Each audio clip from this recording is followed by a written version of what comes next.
Méthodologie de l'étude d'impact. Introduite en France à partir de 1976 et des lois de protection de la nature, l'étude d'impact s'intègre dans la démarche d'évaluation environnementale d'un projet et est destinée à analyser les effets positifs et négatifs de celui-ci sur l'environnement, le cadre de vie et la santé.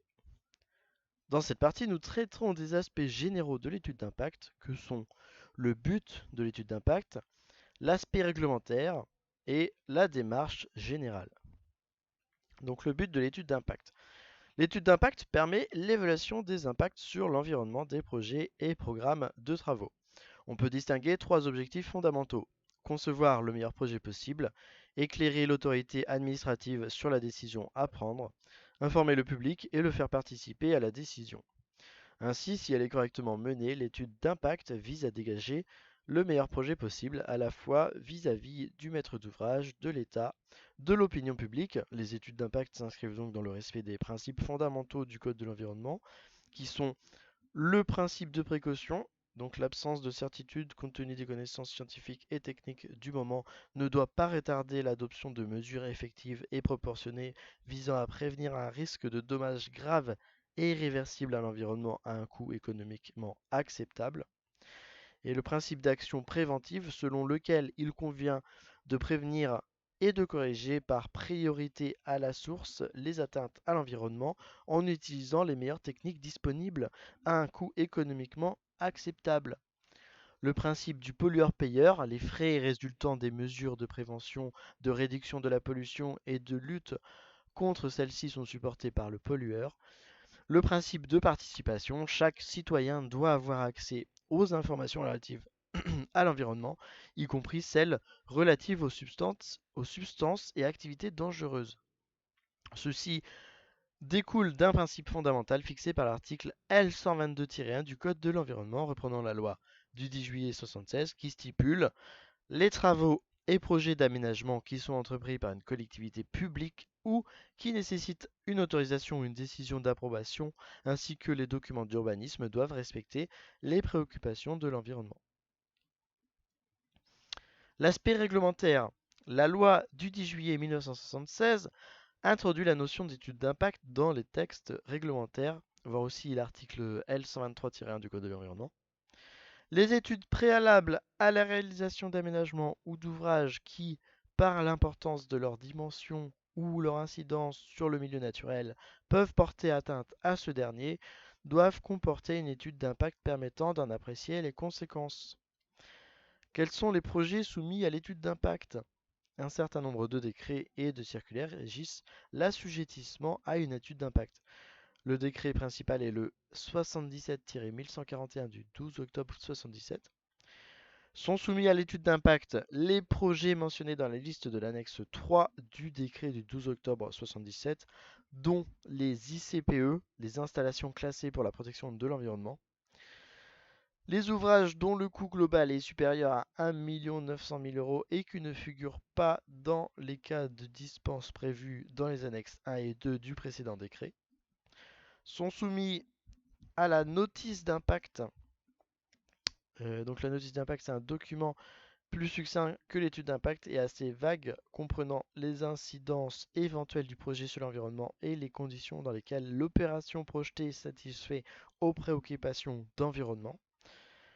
Donc les ouvrages ne nécessitant pas d'étude d'impact, mais mentionnés dans l'annexe 4 du décret. Qui est responsable de l'étude? C'est le maître d'ouvrage qui est responsable de la réalisation de l'étude d'impact. Donc une personne physique ou morale qui initie un projet et demande l'autorisation de le mettre en œuvre. C'est donc lui qui se charge du financement de cette étude. Il peut s'agir d'un maître d'ouvrage public, ministère, collectivité territoriale, semi-public, société d'économie mixte, ou privé, entreprise de droit privé. Le maître d'ouvrage peut, et c'est d'ailleurs souvent le cas, sous-traiter et confier le projet à un bureau d'études spécialisé. À ce jour, on compte environ 600 bureaux d'études habilités pour quelques 6000 études d'impact produites annuellement. L'État doit contrôler l'existence et le contenu des études d'impact avant de se prononcer sur la recevabilité du projet. Il y a donc une double responsabilité à la fois du maître d'ouvrage et de l'État qui peuvent être confondues au niveau des études d'impact. Quel doit être son contenu? Le décret du 12 octobre 1977 distingue trois types de dossiers. Le dossier de l'étude d'impact d'un projet, le dossier de l'étude d'impact d'un programme de travaux, le dossier de notice d'impact d'un projet.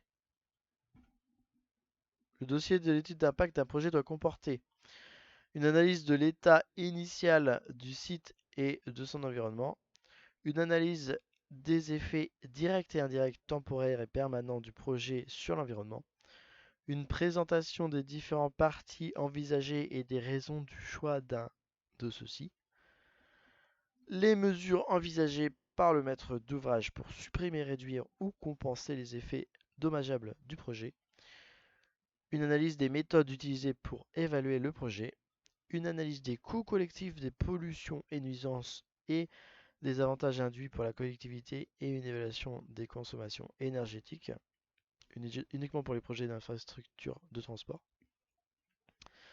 Un résumé non technique lisible par tous. Le contenu de l'étude d'impact, des ICPE, les installations classées pour la protection de l'environnement, est quant à lui régi par le décret du 21 septembre 1977, mais reste dans les formes assez semblables à cette démarche. Le dossier de l'étude d'impact d'un programme de travaux. Deux cas sont à prévoir. Si les travaux sont réalisés de manière simultanée, le maître d'ouvrage réalise une étude d'impact globale portant sur l'ensemble du programme. Ainsi devra être prise en compte l'incidence de travaux qui, considérés séparément, ne nécessiteraient pas d'étude d'impact. Si les travaux sont échelonnés dans le temps, le maître d'ouvrage devra fournir à la fois l'étude d'impact relative à la phase de travaux considérée et une appréciation des impacts de l'ensemble du programme. Le dossier de notice d'impact, nous avons vu que certains projets ou travaux ne nécessitant pas d'étude d'impact requièrent cependant une notice d'impact. Il s'agit en quelque sorte d'une version épurée de l'étude d'impact qui analyse les incidences éventuelles du projet et démontre que celui-ci satisfait aux préoccupations d'environnement. Même s'il n'est pas obligé de suivre le plan de l'étude d'impact, il est généralement conseillé de s'en inspirer pour la notice d'impact. Nous allons maintenant voir quelle est vis-à-vis du maître d'ouvrage la démarche générale adoptée pour réaliser une étude d'impact. Donc la démarche générale. On peut distinguer 7 séquences dans la conduite d'une étude d'impact. Celles-ci ne sont pas chronologiques et interviennent à chaque étape de l'avancement du projet. Il doit s'agir d'une démarche continue, progressive, sélective et itérative. Donc faire participer le public aux décisions d'aménagement, réaliser un cadrage préalable pour identifier les enjeux environnementaux, définir des parties d'aménagement et des variantes, analyser l'état initial du site et de son environnement, évaluer les effets du projet sur l'environnement, supprimer, réduire ou compenser les effets dommageables, et suivre les effets après réalisation. Donc, séquence 1. Faire participer le public aux décisions d'aménagement. Le public intervient et est amené à intervenir de plus en plus au cours de l'élaboration et la réalisation de projets au sein du débat public national, par exemple pour de gros projets ou au moment de la concertation avec les maîtres d'œuvre et d'ouvrage. L'importance de sa participation a été renforcée par la circulaire Bianco du 15 décembre 1992 suite à l'étude du projet TGV Méditerranée. Le dossier d'étude d'impact, notamment dans la partie consacrée aux raisons du choix du projet, doit rendre compte de cette participation en rappelant les modalités de la consultation du public et l'organisation de celle-ci, les études ou l'expertise complémentaire demandées par les différents acteurs, des propositions d'alternatives et de variantes proposées par le public ou tout autre acteur concerné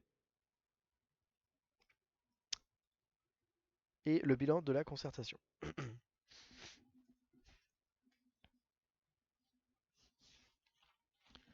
Séquence numéro 2. Réaliser un cadrage préalable pour identifier les enjeux environnementaux.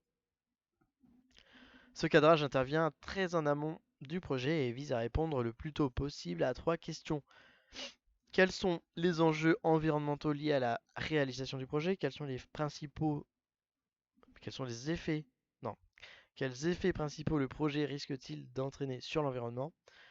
Comment, à partir de l'identification des enjeux et des effets, orienter le contenu et la conduite de l'étude d'impact pour qu'elle assure ses missions fondamentales? Il convient donc de réaliser un cadrage préalable pour identifier un nombre restreint d'enjeux environnementaux et focaliser l'analyse sur les questions importantes. Séquence 3, définir les parties d'aménagement et des variantes pour optimiser le projet. La démarche d'évaluation environnementale aide le maître d'ouvrage à décider de la faisabilité ou de la non-faisabilité du projet initial ou de son évolution vers un projet de moindre impact. Il s'agit donc d'une démarche évolutive et non figée. Il convient donc d'envisager les différents parties, même le parti 0, et pour le projet retenu, les différentes variantes afin d'obtenir un moyen de décision et de permettre au maître d'ouvrage de justifier son choix. Parmi ces variantes, il faut apprécier les différences d'ordre technique, économique et environnemental, ainsi que leur perception par le public. Cette démarche fait l'objet d'une partie du dossier d'étude d'impact. Séquence numéro 4, analyser l'état initial du site et de son environnement. L'analyse de l'état initial du site et de son environnement a pour objectif d'affiner le champ d'investigation identifié lors du cadrage préalable, de réunir pour chaque thème environnemental les données nécessaires à l'évaluation environnementale du projet et ainsi caractériser l'état de chacun de ces thèmes.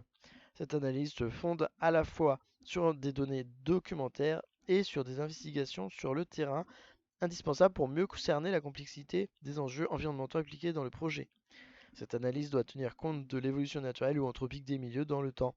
Elle fournit donc une situation de référence qui comprend l'état initial du site ainsi que l'évolution projetée de cet état en l'absence de réalisation du projet. C'est ce que l'on appelle le parti 0. L'information recueillie doit être traitée de manière à connaître les sensibilités et potentialités des territoires et milieux concernés, les risques naturels ou résultant d'activités humaines ainsi que la situation par rapport aux normes réglementaires ou à des objectifs de qualité. La séquence numéro 5, évaluer les effets du projet sur l'environnement. C'est sans doute la partie la plus dense et la plus importante de l'étude d'impact, tant les effets peuvent être nombreux et de types différents. De la même manière que l'on distingue danger et risque, il nous faut distinguer les notions d'effet et d'impact. L'effet décrit une conséquence d'un projet sur l'environnement indépendamment du territoire qui sera affecté. L'impact est la transposition de cet événement sur une échelle de valeur et peut être défini comme le croisement entre l'effet et la sensibilité du territoire concerné. Par exemple, la construction d'une autoroute va engendrer des nuisances sonores à cause du trafic, c'est un effet. L'impact peut être quasi nul s'il n'y a pas de riverains ou très important en zone urbaine ou périurbaine. Il nous faut maintenant envisager les différents types d'effets rencontrés. Les effets directs indirects, les effets temporaires permanents, les effets cumulatifs. Donc là, différents types d'effets directs et indirects. L'effet à retardement, c'est des effets se manifestant à long terme. Par exemple, l'effet de serre, l'effet sur la santé, les effets cancérigènes. L'effet concentré, c'est des effets de forte intensité et répétitifs sur un milieu fragile. Par exemple, l'effet de la vidange d'une retenue d'eau sur le cours aval d'une rivière. Les effets à distance, des effets provenant de sources lointaines et diffuses, par exemple les émissions gazeuses dans l'atmosphère. Les effets de morcellement, donc la fragmentation des écosystèmes, par exemple l'exploitation forestière, la construction d'infrastructures linéaires, le comblement de zones humides. Les effets combinés, donc des effets synergiques provenant de sources multiples qui agissent sur un même milieu. Par exemple la pollution atmosphérique, les nuisances sonores créées par des infrastructures jumelées. Les effets secondaires, des effets résultant d'une activité primaire et se cumulant avec les effets de cette activité, donc par exemple le développement d'activités économiques induites par la modernisation d'un réseau routier. L'effet de seuil, dépassement de la capacité d'acceptation d'un milieu et possibilité de modifier irréversiblement ses fonctions. Donc par exemple avec l'effet d'eutrophisation des systèmes aquatiques continentaux ou lagunaires. Donc voilà. Donc il va falloir non seulement distinguer les effets du projet, mais évaluer aussi leur importance. Pour ce faire, il existe des outils et des démarches méthodologiques adaptées. Les matrices numériques, symboliques ou descriptives, les réseaux et systèmes, l'expertise, la modélisation, les SIG, systèmes d'information géographique, Les effets sur la santé peuvent faire l'objet d'une analyse plus spécifique en 4 étapes. L'identification des dangers, la définition des relations dose-réponse, l'évaluation de l'exposition humaine et la caractérisation des risques. Séquence 6. Supprimer, réduire ou compenser les effets dommageables.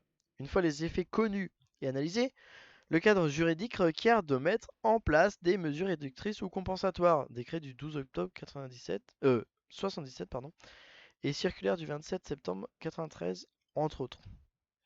Les mesures réductrices visent à atténuer les impacts négatifs du projet sur le lieu et au moment où il se développe.